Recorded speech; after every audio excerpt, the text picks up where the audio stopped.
So we just had a gym/dance class at the ACE Center.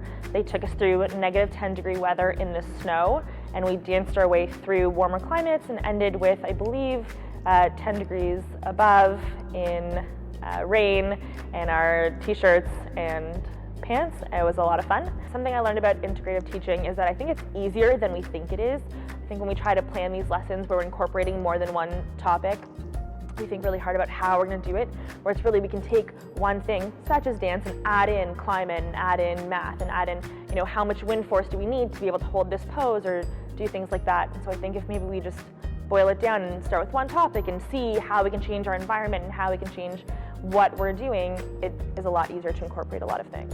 So after this morning being able to freeze to death and then being able to sweat it out all in a matter of 40 minutes, we were engaged with math throughout it.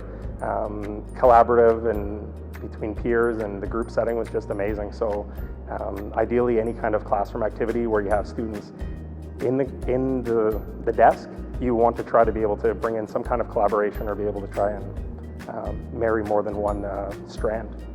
I think it's really good to involve all the different senses while you're learning as well. Getting back to nature, you can ask your students, what are you smelling? What do you see? Let's touch the grass and get them really aware of their surroundings, just to make them engaged in what is around them, rather than just maybe a fixed mindset of what's in front of me, what's on this piece of paper, what's beyond that, and how can you ask important questions to engage your learning.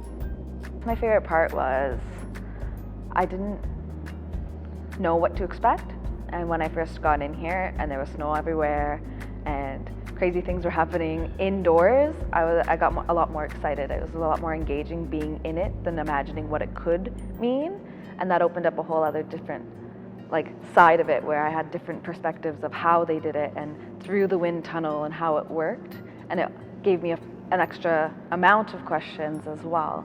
Things like this, I just can't believe that they exist. I can't believe that you can actually bring a group of kids to some place this cool. You can have wind, you can have rain, you can have snow, and any age of kids, you can bring them to somewhere like this and they'll think it's awesome, ridiculous, they can't even believe it. So showing them that science and math and all these different kind of curriculum areas can be this fun, I think would definitely bring kids back to not thinking that homework is just something that has to be boring. They'll be inspired by something like this.